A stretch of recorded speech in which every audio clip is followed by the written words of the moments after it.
Number 5. Since 1970s, lot of progress have been made in SAM, surface-to-air missile, technology.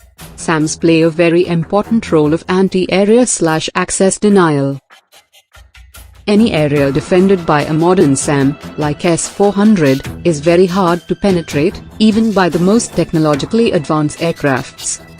These systems are also economically more viable, as a missile costing $0.2 to $0.8 million can take out a $30 to $50 million plane. To defeat these systems, a new category of air-to-land missile have been developed. They are designated as anti-radiation missile, ARM. They are commonly carried by special aircrafts in seed role. Currently only a handful of countries, like the US, Germany, Russia and Brazil have built this kind of missile. Number 4. All SAM need radars for targeting. ARM are designed to pick up signals or radiations from radars and communication facilities, and then target them, leading to their eventual destruction. The primary purpose of this type of missile is to degrade adversaries' air defenses in the first period of a conflict, in order to increase the chances of survival for the following waves of strike aircraft. They can also be used to quickly shut down unexpected surface-to-air missile sites during an air raid. Number 3. The Defense Research and Development Organization, DRDO, is working on anti-radiation missile, and is named as New Generation Anti-Radiation Missile, NGARM. It is expected that the maiden flight test will be held by the end of 2016. The Indian Air Force would be inducting this missile within 2 years, following the completion of all the developmental trails. The missile is of indigenous development, including its seeker. This seeker is placed in the front end of the missile, and picks up various radio frequencies. Number 2. The missile is a single-stage, solid-fueled system, and will be using dual-pulse propulsion system instead of thrust propulsion. This is the first time DRDO is using a dual-pulse propulsion system. The missile will initially coast by firing the first pulse. The second pulse will be initiated just before interception of the target, that is the terminal phase. The missile has a range of 100 kilometers to 125 kilometers. Number 1. The missile will be mounted on India's frontline air superiority fighter, the Sukhoi Su-30 Mki, and the indigenous multi-role fighter, HAL-LCA. Currently the Air Force equips its Su-30 Mki fighters with the Russian Kh-35 missile, and uses the French Martel anti-radiation missile on its Jaguar and Mirage aircrafts. The Air Force is negotiating to buy AGM-88 missiles from the US, and plans to induct more than 1,500 in the next 5 years. It is expected that once the indigenous missile is developed, it will be used in conjugation with the above-mentioned missiles. Above the clouds, high in the Himalayas, the old Silk Road climbs through 14,000 feet to the Natula Pass, where two immense nations meet. It's here that India comes face to face with China. 40 years ago, they fought a fierce frontier war. Now finally the border is reopening for trade. Symbol of epic change in both countries as they dash for growth and new riches. India and China together will shape much of this century for all of us. But who will be the winners and losers as they race each other to the top of the world? I'm setting off on a journey through China and India to watch the race unfold. First Shanghai, and the Chinese sprint from the very start. Welcome to Takeover Country. The airport train pushes through 430 kilometers per hour, 270 miles per hour, for a mere 8-minute journey. Impressive, undoubtedly. Vitally needed, hardly. But this train is a political statement. Be amazed, be very amazed by China's rise. Once China decided it wanted the fastest train in the world, there didn't need to be any public discussion. This isn't a democracy. In a one-party state, what the government wants, the government gets. train seems to shout to the world, "We're overtaking you all." Arriving in India is a very different story. This doesn't immediately look like a country on a dash for growth. A taxi in Mumbai, the country's commercial capital, gives me far too much time for a close-up view of slums and jams. Most of India's roads are hopelessly inadequate, part of a lousy infrastructure. But what's holding India back? Partly it's the need to persuade people in overcrowded areas like this to move out of the path of modernisation. They can't be forced out of the way. It's called democracy. But how does it look to those creating the new wealth? Hi. Nice to meet you. What do you think would suit me? I can do all kinds of shoes. I like these ones. These are really smart. In Shanghai, Billy Wang's handmade shoes tell a powerful tale. Billy took me to his small factory, a tiny but thriving part of China's manufacturing boom. His workers copy from photos their customers' favourite shoes. It's all imitation, not innovation.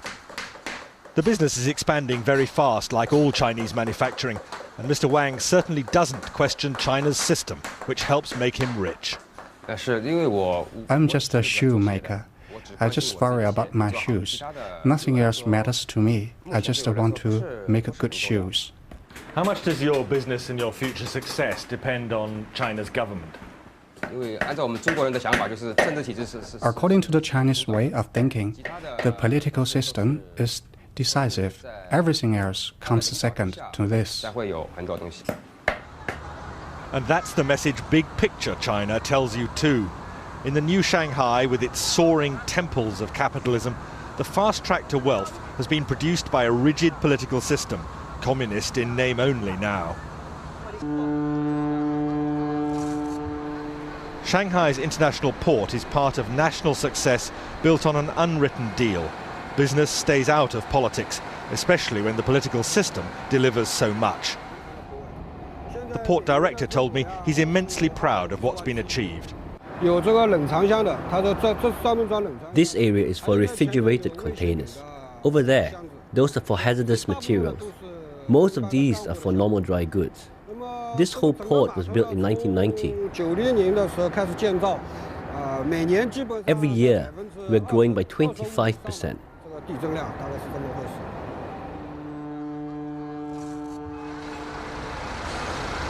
More than that, it's largely one-way traffic here. China doesn't buy much overseas, but produces vast quantities of goods for sale.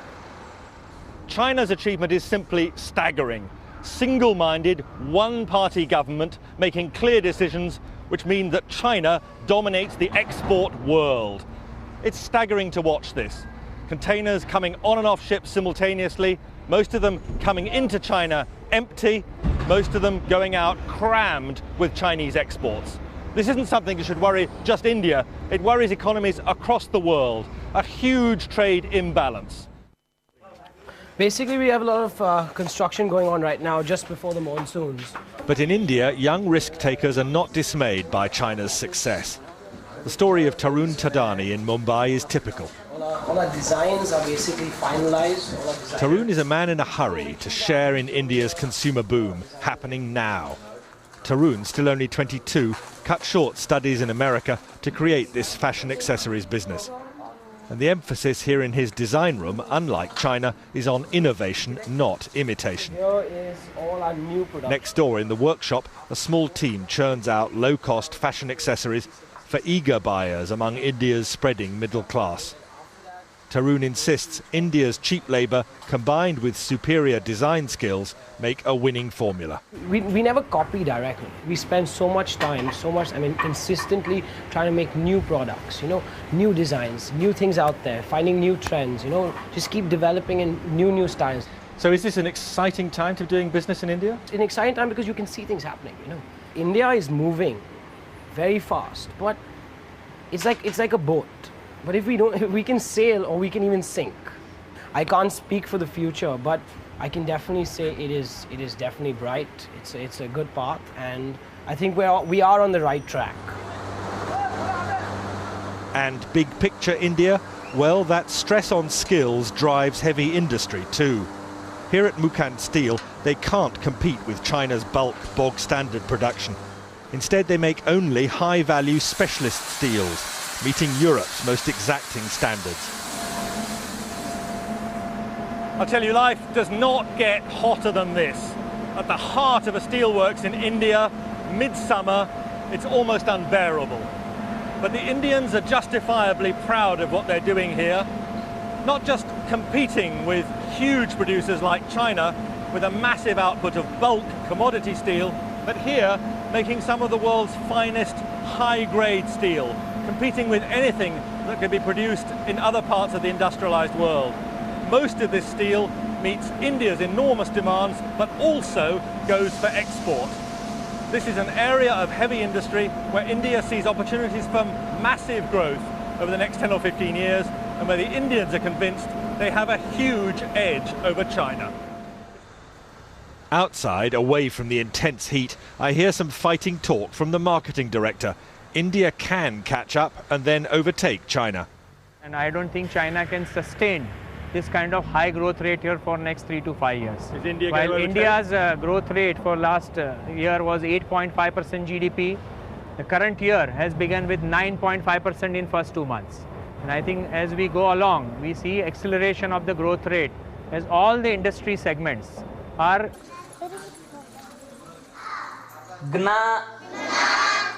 And fighting poverty means giving children skills which could lift them to jobs inside India's urban-led boom. An escape route from very low wages working the land. What would you spend it on? As it is, the headmaster sometimes despairs at the risk of perpetual poverty here. Resources, because uneducated parents, they are not sending their children properly to the school. Absentees, their children absentees, they are at least continuously nearly 10 to 15 days they are absenting. By that way, will not understand lessons properly. But if they get better educated, will that give them a different chance in life than their parents? I mean, is the future for them better? Definitely, sir. Definitely. Now look at this. Still India, but the contrast could hardly be more extreme. This is the breath-catching campus in Bangalore of Infosys, India's own homegrown software giant, and a major contributor to India's explosive growth. We have a faculty of 180 people who are faculties in computer science. This is possibly the largest computer science faculty anywhere in the world. Mohandas Pai, Infosys director, is showing me a vision of India's future. And the biggest emphasis of all here, no question, it's on teaching. Taking the highest achievers among India's college leavers to even greater heights. They see no limits to the country's future or their own. I want to leave a mark. I'm looking at making a difference somewhere down the line. It's not like everything is already done. So there's so much that's yet to be discovered, there's yet to be tapped. So that way, there's a lot of scope to make a difference. Is this an... India accounted for 14% of total weapons imports between 2011 and 2015. India remains the world's largest weapons importer over the 5-year period, according to latest report of the Stockholm International Peace Research Institute. India is not known to export defense equipments. But in last 2 years, India under the leadership of PM Modi is trying to change that, with Make in India initiative. The idea is to design and manufacture in India and export it to other countries, which will bring in foreign exchange. Defense Minister Manohar Parrikar has set a target to raise India's defense exports to $2 billion in the next 2 years from the current $330 million. In this video, we will look into 5 products that India is exporting or plans to export over the next few years. Number 5. Akash is a surface-to-air missile system developed by DRDO with contribution from 61 Indian public and private sector companies. It is an all-weather missile, enjoying high immunity against active and passive jamming, and is designed to kill adversaries at an altitude as low as 30 meters, to as high as 18 to 20 kilometers.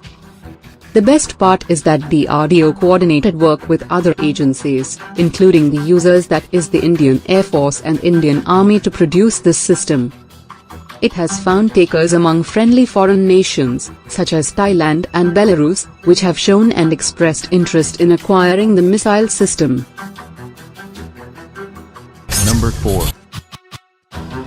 MCGS Barracuda, built by Garden Reach Shipbuilders and Engineers, Kolkata, for National Coast Guard of Mauritius, is an example of successful export. India joined the elite club of warship exporters when GRSE delivered it to Mauritius on the 20th of December 2014. The contract was worth $58.5 million. The Indian government has already cleared export of 13 warships to Mauritius, which will be supplied over the next few years. This include 2 fast patrol vessels, FPVs, and 11 fast attack crafts. India also has agreed on supplying ships to Vietnam. The sale of at least 4 patrol vessels comes as part of the $100 million credit line for military equipments extended to Vietnam by India. The patrol vessels will be about 35 meters in length, 10 meters broad. These will have specialized aluminum hull, and will be used to patrol the waters close to the shore. Vietnam needs at least 7 more such ships, and GRSE is expected to get the order for the rest of the ships as well. Besides, it is also in the race to export 2 light frigates, about 3,500 tons each at a total cost of 2,000 crore rupees, to the Philippines. Number 3. The HAL Light Combat Helicopter, LCH, is a multi-role combat helicopter being developed by Hindustan Aeronautics Limited, for use by the Indian Defence Forces. It has now caught the eyes of African countries. According to a PTI report, India is in talks with certain countries in Africa for possible export of the LCH. Japan has also shown keen interest in acquiring the HAL LCH, after it became the first helicopter of its kind to have landed at an altitude of 16,000 feet from the sea level. No other light combat helicopter has achieved this feat. Number 2. The BrahMos is a ramjet supersonic cruise missile that can be launched from submarines, ships, aircraft or land. It is considered to be the most deadly anti-ship missile. It is a joint venture between the Russian Federation's NPO Mashino-Stroyenia and India's Defence Research and Development Organization, DRDO, who have together formed BrahMos Aerospace. Talks are in advanced stage with Vietnam for export. Negotiations are also currently underway with Chile, Brazil, South Africa, and Indonesia. Number 1. The HAL Tejas is a single-seat, single-jet engine, multi-role light fighter designed by the Aeronautical Development Agency, ADA, and Hindustan Aeronautics Limited, HAL, for Indian Air Force. Sources said inquiries by foreign countries came during the Bahrain Air Show in January, the very first time that Tejas flew outside the country. As per the report, Sri Lanka and Egypt have shown interest in the aircraft. Sri Lanka had recently rejected Pakistan's JF-17 aircraft built with Chinese help, and is now looking into Tejas. Egypt had last year signed a contract for 24 French-made Rafale fighter jets, and are interested in some multi-role light fighters. Interestingly, soon after the announcement of Tejas' participation in Bahrain, Pakistan had withdrawn its JF-17 aircraft from the show, despite having paid the initial installment, which ran into a few million US.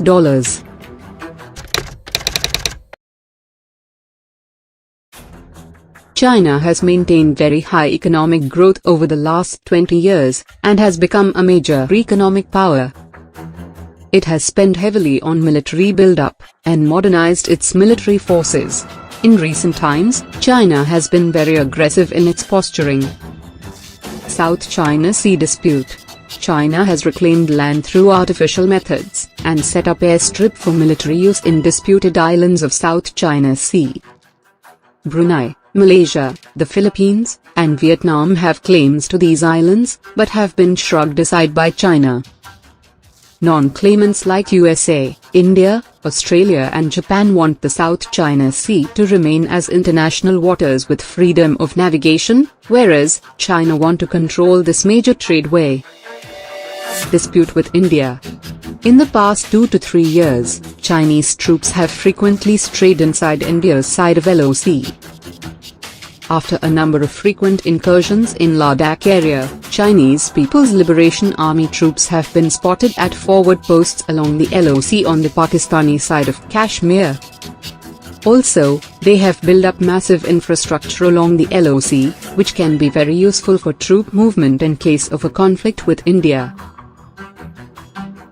Here is list of steps taken by USA. 1.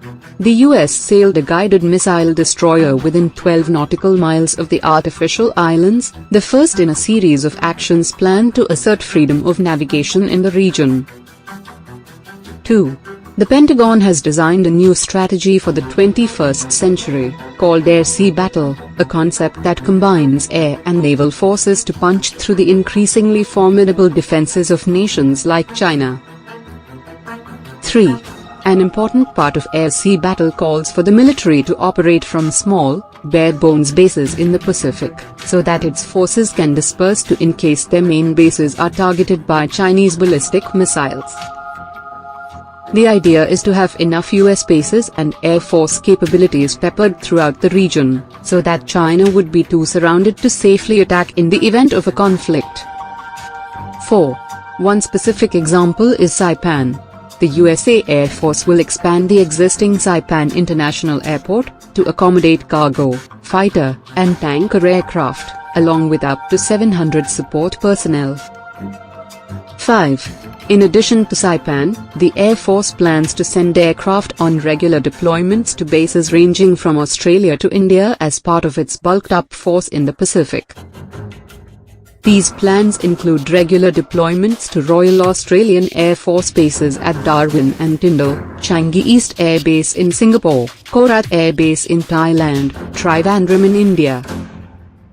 Other possible bases include Kubai Point and Puerto Princesa in the Philippines, and airfields in Indonesia and Malaysia.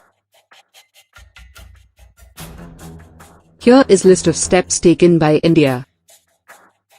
1.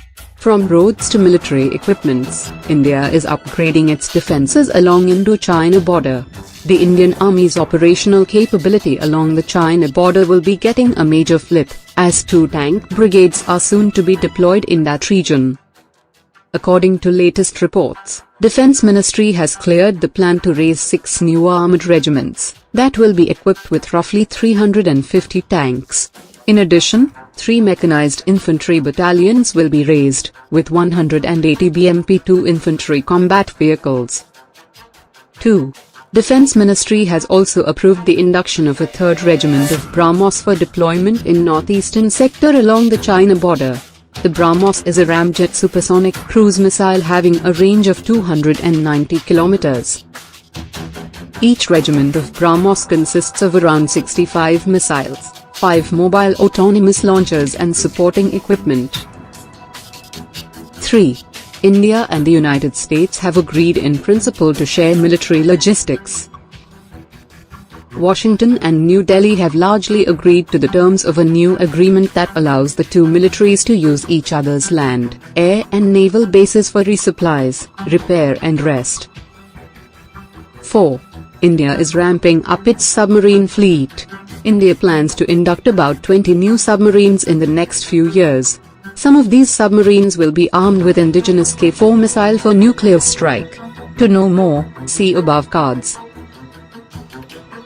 5.